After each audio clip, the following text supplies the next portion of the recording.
할렐루야. 귀한 아침 시간에 우리 주님 전에 나오신 우리 성도님들 주의 사랑으로 환영하며 축복합니다. 우리 먼저 인사 나누고 말씀 듣겠습니다. 잘 오셨습니다. 은혜 받으십시다. 우리 옆에 계신 분들하고 인사 나누시죠. 반갑습니다. 할렐루야. 잘 오셨습니다.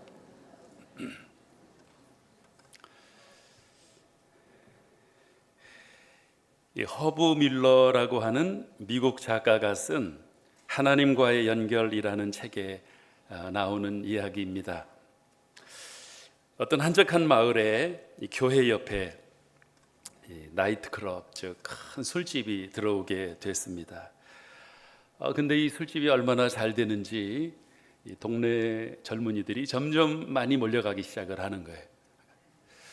교회가 부흥이 돼야 되는데 교회는 부흥이 안 되고 술집이 부흥이 되는 거예요. 그래서 이제 성도들이 모일 때마다 기도하기 시작했습니다. 하나님, 하나님의 교회는 부흥되게 하시고 술집은 망하게 하여 주시옵소서. 술집은 망하게 하여 주시옵소서. 이렇게 기도했는데 어느 정도 날짜가 지나면서 술집이 점점 손님이 줄어들기 시작하고 장사가 안 되더니 불이 나버렸습니다. 그래서 망하게 됐어요. 이제 교회 성도들은 얼마나 감사했겠습니까? 기뻐하고 있는데, 그런데 이 술집 주인이 화가 나는 거예요. 그래서 교회가 술집 망하라고 기도했기 때문에 우리가 망한 거니까 교회는 물질적으로 변상해야 된다. 그래서 법원에 고발을 했습니다. 그래 이제 교회 대표 목사님은 피고가 되고 술집 주인이 원고가 돼서 이렇게 재판을 받게 됐는데, 거기서 이제 술집 주인이 얘기를 하는 겁니다. 저 교회가 우리 술집 망하라고 기도하는 바람에 우리가 망했습니다. 교회가 변상을 해야 됩니다. 목사님이 얘기했습니다. 우리가 기도는 했지만 그렇다고 망하느냐? 당신이 장사를 잘못해서 망한 거지 우리가 잘못한 게 아니다. 그래도 잘 됐던 장사가 왜 안 되느냐? 당신들이 기도했기 때문에 우리가 망한 거다. 아니다. 기도는 했지만 그래서 망한 게 아니다. 이제 이렇게 얘기가 오가고 있다가 나중에 이제 재판장이 혼란에 빠진 거죠. 그러다 이제 이렇게 어렵게 판결을 내렸습니다. 목사님은 기도에 대한 믿음이 없으시고 술집 주인은 기도 응답에 대한 확신이 있으시다. 그런데 교회는 책임질 수 없다고 하니 보상은 하나님께 직접 받으시오. 이렇게 판결이 났다고 합니다. 이게 지금 누가 목회자이고 누가 술집 주인인지 좀 이렇게 바뀐 그런 상황을 볼 수가 있습니다. 지금 여러 번 들은 얘기인데 처음 듣는 것처럼 이렇게 들어주셔서 얼마나 훌륭하신지 모르겠습니다. 제가 오늘 말씀을 시작하면서 이 이야기를 하는 이유가 이 성경에 나오는, 오늘 본문에 나오는 이 요나와 그리고 선장과 또 지금 말씀드린 이 목회자와 술집 주인과 이 장면이 똑같은 장면이 오늘 본문에 나오고 있기 때문에 제가 다시 한번 말씀을 드린 겁니다. 오늘 말씀에 보시면 이제 하나님의 낯을 피해서 도망가던 이 요나가 처음에는 참 이 순조로웠습니다. 며칠에 한 번씩 올까 말까 한 배입니다. 당시에 배가 많았던 것도 아니고, 근데 정확하게 배가 준비되어 있었습니다. 이제 타고 가고 있어요. 이제 배 밑창에 내려가서 잠을 자고 쾌적한, 아마 이제 잘 되는 것 같았습니다. 여기까지가 이제 3절 이야기인데, 이어서 4절에서 예기치 못한 풍랑을 만나게 되지요. 저는 오늘 이 풍랑을 보면서 이 풍랑을 만난 두 부류의 사람을 보게 됩니다. 한 부류는 하나님을 아는 사람들, 하나님을 아는 선지자. 한 부류는 하나님을 알지 못하는 사람들. 이렇게 나눠서 볼 수 있습니다. 먼저 사공들의 모습을 보면 이 사람들은 하나님을 알지 못하는 사람의 특징을 다 가지고 있습니다. 위기가 찾아오니까, 풍랑이 다가오니까 5절 말씀을 보시면 사공들이 두려워하여 각각 자기의 신을 부르고 또 배를 가볍게 하려고 그 가운데 물건들을 바다에 던지니라 그랬어요. 이것이 참 이방인들, 이 세상 사람들의 모습이라고 볼 수 있습니다. 뭐 큰 소리 치면서 뭐 대단한 것처럼 이렇게 살지만 막상 풍랑을 만나면, 어려운 일을 당하면 굉장한 두려움 가운데 빠지지요. 두려움이 많습니다. 이사도 함부로 못 가잖아요. 뭣도 마음대로 못 박잖아요. 두려움이 있어요. 그런데 요나의 모습은 어떠냐면 이는 배 밑창에 내려가서 잠을 자고 있습니다. 물론 지금 이 요나의 경우가 바르고 정상적인 상태는 아니에요.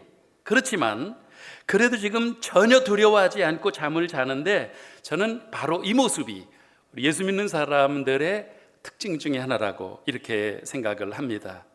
믿음의 사람은 모든 사람이 두려워하는 그런 두려움 가운데서도 두려워하지 않고 담대할 수 있는 것이 바로 믿음의 사람의 특징인 줄로 믿습니다. 아멘. 잘 아시는, 저는 영화를 많이 보진 않지만 제가 타이타닉 영화에서 잊혀지지 않는 장면이, 배가 침몰되어 가고 있는데 그 가운데서도 마지막 장면에 보면은 바이올린을 연주하는 사람들이 4줄을 가까이 하게 하면 그 찬양이죠. 그거를 연주하면서 배와 함께 침몰해가는, 그 영화니까 그렇지 실제로 막상 우리가 배에 타고 있다면 어떻게 하셨을 것 같아요? 배가 침몰되어 가고 있는데 아마 그런 모습으로 살기가 어려운 겁니다. 아무나 할 수 있는 일이 아니지요. 그런데 이 사람들이 어떻게 그와 같이 평안하게 찬송가를 연주하며 침몰될 수 있었을까? 이것이 바로 믿음의 사람에게 주어진 우리 하나님의 특권인 줄로 믿으시기를 바랍니다. 믿음의 사람에게는 이런 담대함이 있어요. 죽음 앞에서도 모두가 두려워하지만 두렵지 않습니다. 왜? 우리에게는, 믿음의 사람에게는 영생의 확신이 있기 때문에, 구원의 확신이 있기 때문에, 이 땅에서 물론 그런 일이 없도록 하나님이 막아주시겠지만 혹시 죽는다고 하더라도 우리 하나님 나라에 갈 것을 확신하는 이 구원의 확신을 가진 성도들의 모습은 죽음 가운데서도 두려워하지 않는 줄로 믿습니다. 물론 세상 살다 보면 풍랑이 다 있지 왜 없겠습니까? 예수 믿는 사람이라고 풍랑이 없고 그저 잔잔하고 그저 햇빛 찌는 날만, 그런 좋은 날만 있는 것이 아니잖아요. 그렇죠? 찬송가에 우리가 부르는 대로 나의 마음속이 늘 평안해, 나의 마음속이 늘 평안해, 악한 죄 파도가 많으나 마음이 늘 평안해. 아멘. 풍랑이 얼마든지 있습니다. 문제가 있을 수 있습니다. 어려움 당할 수 있습니다. 그러나 그런 가운데서도 두려워 떨지 않습니다. 세상 사람들처럼 무서워하지 않습니다. 왜 그렇죠? 우리에게 그것이 바로 믿음의 힘이라고 하는 것이지요. 요건 때로 달라질 수도 있습니다. 내가 지금 영적인 상태가, 하나님과의 관계가 불편할 때는 좀 문제가 생길 수가 있어요. 두려움이 있는 거지요. 그래서 어떤 위기 앞에서 두려움이 있다고 하는 것은 뭐지요? 우리가 지금 내가 지금 영적으로 문제가 있구나, 이렇게 진단할 수 있습니다. 내가 영적으로 하나님 앞에 바로 서 있으면 어떤 어려움이 와도 두렵지를 않습니다. 아멘. 순교까지 하라네. 순교를 하잖아요. 죽음도 두려워하지 않고 순교할 수 있는 거. 왜 그렇지요? 이것이 바로 영생에 대한 확신, 우리 하나님 주시는 확신을 가지고 있는 성도들의 참된 신앙인들의 모습이다 하는 것이지요. 아무것도 두려워하지 않고, 어떤 경우에도 두려워하지 않고 우리 항상 감사하며 살아갈 수 있는 우리 믿음의 성도님들이 되시기를 주님의 이름으로 축복합니다. 지금 요나가 이제 광풍 속에서 잠을 자고 있는데, 이 광풍 속에서 자는데, 그런데 지금 이 요나가 겉으로 보기에는 평안하게 잠을 자고 있는지 모르지만 그러나 사실은 요나의 모습은 지금 의장된 모습이지요. 겉으로 보기에는 너무나 고요하고 이 광풍과는 상관이 없는 자기야 이 어떤 평안으로 잠에 빠져 있는 것으로 보이지만, 그러나 이것은 지금 가짜 평안이다. 이 요나의 잠은 하나님의 사람으로서의 어떤 그 책임 회피를 말하는 거지요. 풍랑을 만난 이 세상에 대한 현실 도피다, 이렇게도 볼 수 있습니다. 근데 오늘 세상을 보면, 오늘 교회를 보면 많은 크리스찬들 가운데 요나처럼 이런 위장된 평안을 이렇게 가장한, 포장하고 사는 그런 성도들도 얼마든지 있다고 하는 거죠. 그러니까 예배 드리면서 이렇게 평안한 모습으로, 감사하는 모습으로 이렇게 예배를 드리면 좋은데, 사실은 내면에는 그렇지 못한 사람이 있을 수 있다고 하는 거죠. 왜냐하면 신앙의 깊은 잠에 빠져 있는 거예요. 하나님을 떠나는 거지요. 내가 이렇게 살면 안 되는데, 내가 이렇게 예수 믿으면 안 되는데 하면서도 가지 말아야 될 길로 가는 사람들의 모습이 바로 지금 요나의 모습인 거죠. 그러면서도 아무렇지도 않게 예배를 드린다고 하면 문제가 있는 거죠. 그런 분들이 이 자리에 계시다고 하면 깨어나시라고, 오늘 그만 잠에서 깨어나시라고 하나님께서 이 말씀을 주시는 줄로 믿으시기를 바랍니다. 아멘.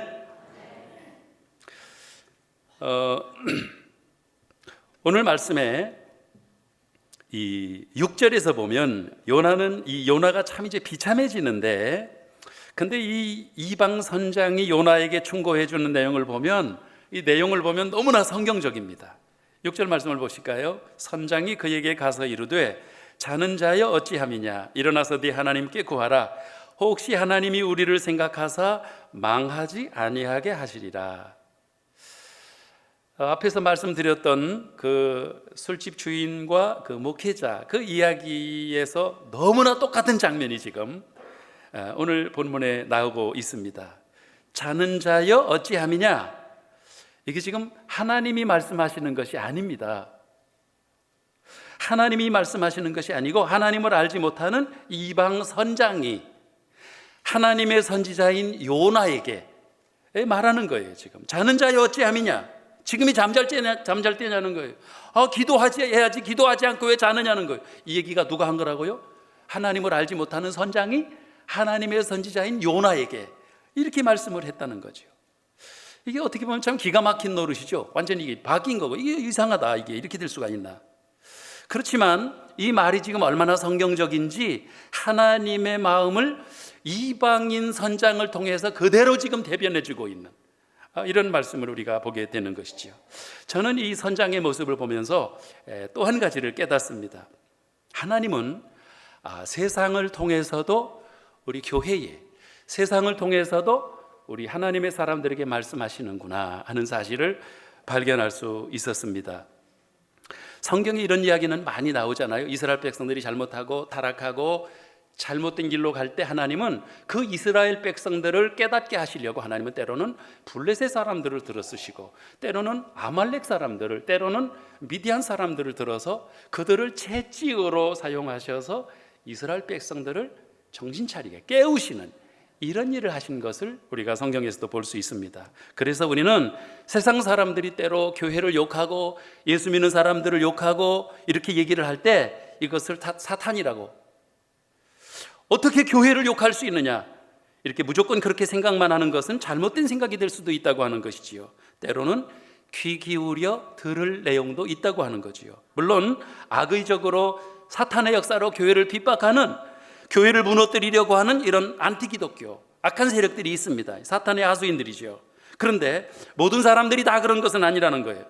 교회가 이제 정신 차려야 된다고, 교회가 교회답지 못하기 때문에 교회를 깨우기 위하여 하나님이 세상을 통하여, 세상 사람들을 통하여 그렇게 부끄럽긴 하지만 말씀하시는 경우도 있다. 그럴 경우에는 들을 수 있는 여러분들이 되시기를 바랍니다. 자, 이렇게 선장이 놀랍게도 하나님의 마음을 이 요나에게 대변해주는 이 6절부터 이제 문제 해결의 실마리가 제공이 되는데, 그래서 7절부터 이제 대안이 마련이 됩니다. 7절 말씀을 보시면 그들이 서로 이르되 자, 우리가 제비를 뽑아 이 재앙이 누구로 말미암아 우리에게 임하였나 알아보자 하고, 그 제비를 뽑으니 제비가 요나에게 뽑힌지라 그랬습니다.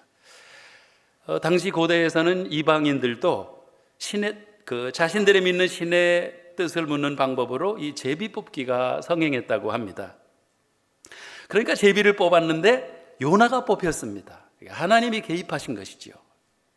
저는 오늘 본문을 보면서 이 선장의 모습은 말할 것도 없고 선원의 모습, 또 요나의 모습을 보면서 몇 가지를 발견할 수가 있었습니다. 그 중에 하나가 무엇이냐면은 바로 신앙 생활에 있어서의 균형입니다. 균형. 여러분, 성경을 우리에게 주신 목적이 있지요. 성경을 우리에게 주신 목적은, 첫 번째 목적은 두말할 것도 없이 구원입니다. 아멘. 우리를 인류를 구원하기 위해 하나님이 주신 책이 바로 성경인 줄로 믿습니다. 왜냐하면 이 성경이 없으면 어떻게 하나님을 알겠어요? 우리가 성경이 없으면 구원을 알지 못합니다. 사람도 모르고 죄도 모르고 천국도 모르고 구원 받을 수가 없어요. 성경을 통해서 하나님은 우리를 구원하시기 위하여 이 성경책을 주신 줄로 믿습니다. 자, 그러면 성경책이 구원만을 위한 것이냐? 그것이 아니고 첫 번째 목적은 구원이고, 동시에 구원받은 후에 성도가 어떻게 살 것이냐, 어떻게 살아야 되느냐, 예수 믿는 성도가 구원받은 하나님의 자녀들이 세상을 어떻게 살아가야 되는지, 구원받은 하나님의 자녀들이 교회 생활을 어떻게 해야 되는지, 가정 생활을 어떻게 해야 되는지, 이런 부분에 있어서 구체적으로 가르쳐 주신 것이 바로 성경이라고 하는 거지요. 그래서 이 두 가지 균형을 잘 맞추는 것이, 그것이 신앙생활을 잘하는 것입니다. 근데 개중에 보면, 성도들 중에 보면 이 균형이 잘 안 맞는 경우가 많습니다. 어떤 분은 기도는 많이 하시는데, 그런데 삶을 보면 아닌 거예요. 어떤 분은 믿음은 굉장히 좋으신데 말하는 걸 들어보면 아닌 거예요. 또 반대로 어떤 사람은 아주 인격적이고 정말 아주 귀하다, 저분은 정말 그 법 없어도 살겠다, 저분은 참 믿음이 좋으신 분인 것 같다, 이렇게 느껴지는데, 근데 사실 보면은 믿음은 또 없어요. 기도도 하지를 않아요. 성경도 읽지 않아요.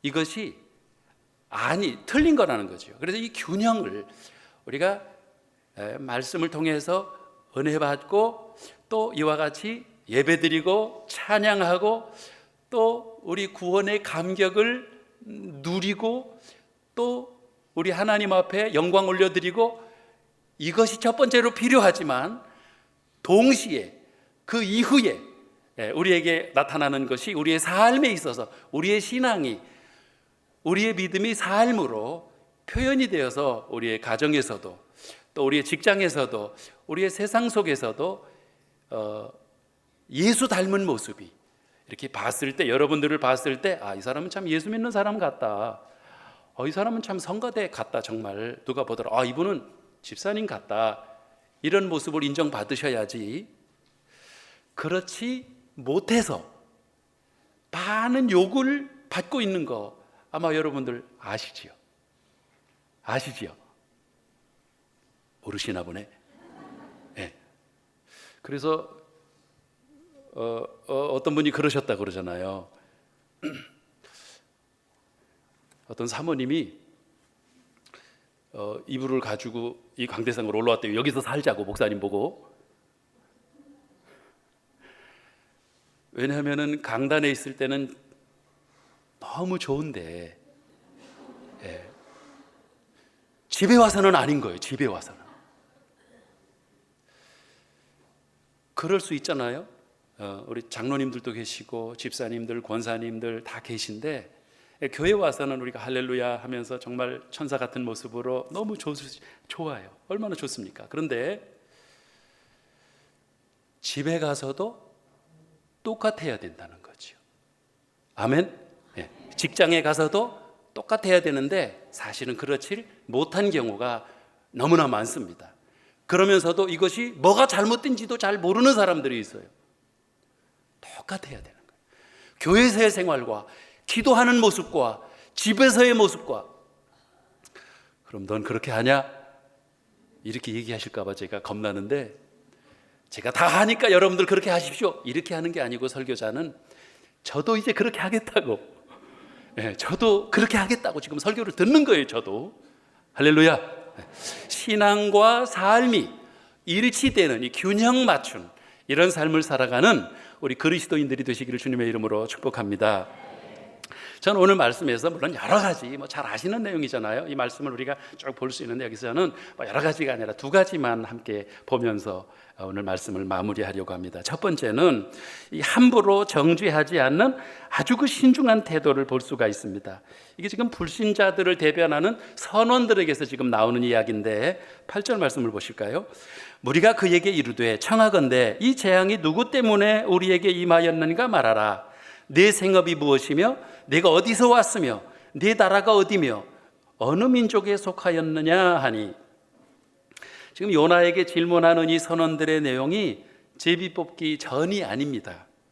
이미 제비 뽑고 나서 문제의 근원이 요나 때문이라 이걸 이제 알고 난 다음에, 이 지금 뭘 말하는 거냐 하면 이 문제의 근원이 이 풍랑을 만나서 이 고생하게 되는 이유가 이게 요나 때문이다, 이것을 지금 제비 뽑고 나서 알고 난 다음이었지만, 그런데도 이 선원들이 요나에게 함부로 요나를 정죄하고 비난하지 않습니다. 신중하게 다시 요나에게 그 문제를 확인하는 태도를 보여주고 있습니다. 우리가 우리 사회를 보면 그렇지 않습니다. 알지도 못하면서 함부로 정죄하고 비난하고 판단하고 정죄하고 이런 일들이 우리 세상에 얼마나 많은지 몰라요. 여러 명의 유명인 연예인들이 자살을 했잖아요. 그런데 그 이유가 바로 그 악플 때문이었다고 하는 거예요. 이게 우리 사이의 한 단면이라고도 말합니다. 내막을 잘 알지 못하면서도 판단하고 정죄하고 비방하는 이런 악플들이 얼마나 많은지 모릅니다. 근데 우리가 기억하고 싶은 것은 세상 사람들은 그럴 수 있다고 할 수 있습니다. 왜? 하나님을 알지 못하는 세상 사람들은 하나님을 모르니까 그럴 수 있다고도 볼 수 있는데, 문제는 교회 안에서도 그런 일들이 일어나고 있다고 하는 거예요. 교회 안에서도 비방하고 헐뜯고 정죄하고 시기하고 정확히 알지도 못하면서 알고 그러면 또 모르겠어요. 그런데 사실 우리가 정확히 알기는 어렵습니다. 그렇잖아요. 여러분, 사람을 알 수 있나요? 그렇잖아요. 결혼해서 저도 이제 30년 됐네요. 30년을 살았는데 한번 물어보십시오. 30년 살았으니까 당신 아내에 대해서 다 알겠느냐? 이렇게 물어보면 저도 잘 모르겠어요. 근데 저보다 오래 사신 분들도 말씀 들어보니까 부부간에도 잘 모르겠다는 거예요. 어떤 분은 자기 남편에게 이상한 사람이래요. 모르는 거예요. 자기 남편을 모르는 거예요. 이렇게 어려워요. 사람을 알기가 이렇게 모르는 거예요. 자기도 자기를 모르잖아요. 그런데 하물며 교회 안에서 알지도 못하면서 다른 사람을 얘기하는 거예요. 비방하는 거예요. 헐뜯는 거예요. 판단하는 거예요. 심지어는 정죄하는 거예요. 이것이 얼마나 잘못된 것인가를 사람들이 몰라요. 그러다 보니까 성도들이 교회 안에 왔다가 여기 와서는 우리가 그렇잖아요. 세상에 살기가 얼마나 힘듭니까? 더군다나 미국에 오셔서 이민 생활하시면서 얼마나 힘들어요. 세상에서 살기가. 그러면 그 힘들고 상처받고 어렵고 고통당하고 수고하고 무거운 짐을 지고 이제 교회 왔으면 여기서 예배드리면서 다 내려놓고 평안함을 얻고 참 안식을 누리는 이런 삶을 살으셔야 되는데, 어떤 문제가 있느냐면 교회 와서 또 상처를 받는다는 거예요.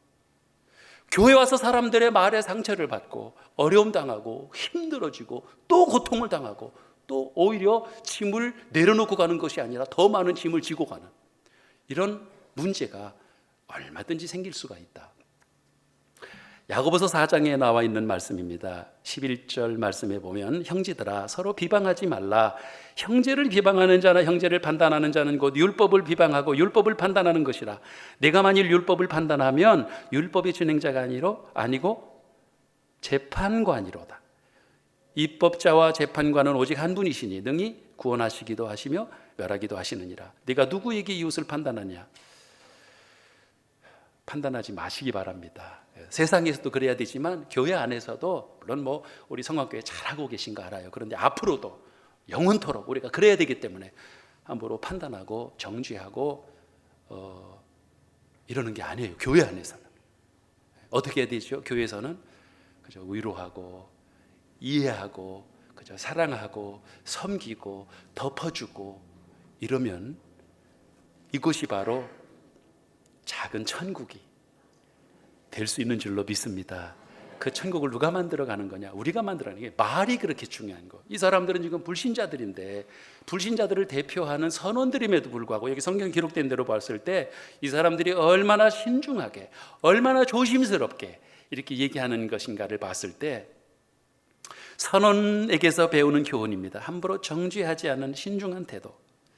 또 한 가지는요, 오늘 본문에서 우리가 배우는 교훈은 이 정직한 태도를 볼 수가 있습니다. 이건 요나에게서 배우는 건데 제비 뽑기가 이루어지고 지금 요나가 뽑힌 다음에 요나에게 확인했습니다. 네가 원인 제공자가 맞느냐, 내가 어디서 왔느냐, 이렇게 확인할 때 여러분 사실 이건 지금 아무 근거가 없습니다. 이걸 이제 우리가 뭐 심증은 있는데 뭐 물증은 없다고 그러죠.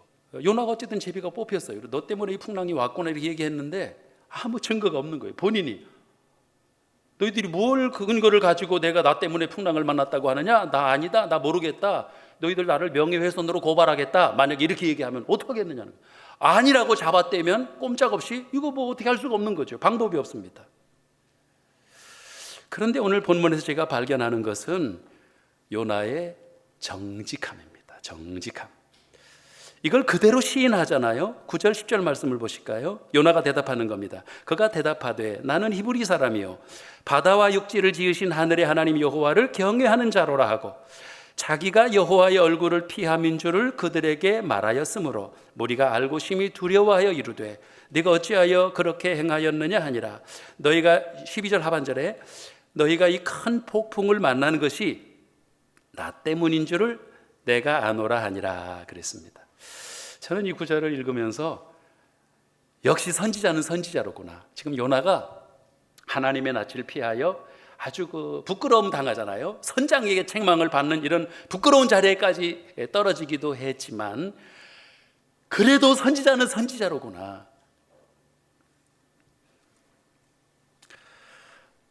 예수 믿는 사람의 특징이라고 생각을 해요. 이것은 요나의 정직함이다. 이것을 어떻게 보면 윤리적인 도덕적인 말씀을 드리는 것이 아니라 어떻게 정직할 수 있는 거지요?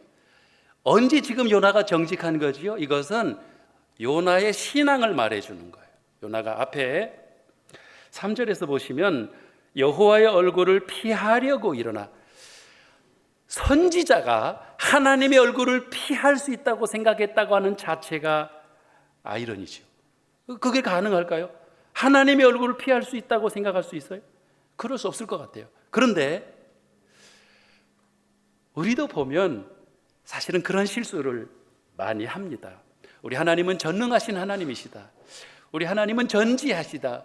이렇게 하나님은 전지하시고 전능하신 하나님 이렇게 기도는 하지만 사실은 사는 모습을 보면 그렇지 않아요. 하나님이 모든 것을 아시고 보고 계십니다. 이렇게 인정은 말로는 하는데 사실은 사는 모습을 보면 하나님이 안 계신 것처럼 사는 거예요. 하나님은 다 보고 계시고 하나님은 모든 것을 알고 계신 줄로 믿습니다. 잘 아시는 대로 요셉 사건을 자주 저는 보는데 보디발 장군의 아내가 요셉을 유혹하잖아요. 아무도 보는 사람이 없으니까 너하고 나하고 즐기자. 그러면서 잡았어요. 그랬을 때 요셉은 옷을 벗어 던지며 도망치면서 요셉이 한 말이 뭐였지요? 내가 어찌 하나님 앞에서 범죄하리요.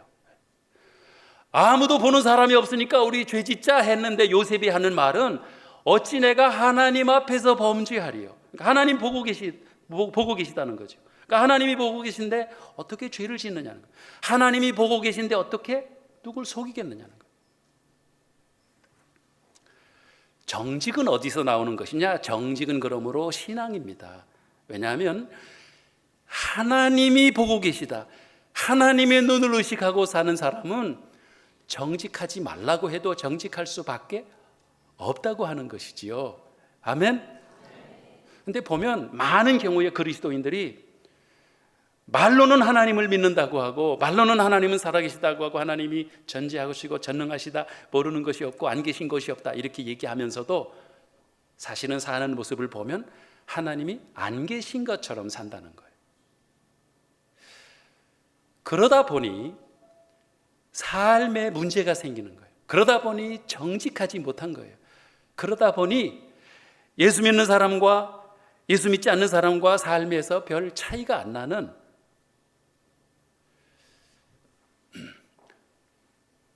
우리 하나님의 눈을 의식하며 사시기를 바랍니다. 이걸 우리 초대교회 성도들이 코람데오라고 그랬잖아요. 코람데오. 하나님 앞에서 하나님의 눈으로, 하나님이 불꽃 같은 눈으로 우리를 지켜보고 계시다고 하는 거예요. 하나님이 보고 계신데 죄질 수 있나요? 하나님이 보고 계신데 못된 짓 할 수 있나요? 이 하나님의 눈을 의식하고 사는 삶이, 이것이 바로 우리의 삶을 변화시키는, 우리의 신앙과 삶을 균형을 맞춰주는 이런 신앙생활할 수 있는 그런 비결이라고 생각하게 됩니다. 요나가 어떻게 이런 상황에서도 다시금 정직할 수 있었느냐? 하나님을 의식했기에. 하나님이 이렇게 하셨구나. 하나님이 진노하셨구나. 하나님이 나를 징계하시는구나. 알게 되니까 꼼짝없이 나 때문에 풍랑이 온 것이다. 그리고는 나를 바다에 던지라고 하죠. 날 죽이라는 말이죠, 한마디로.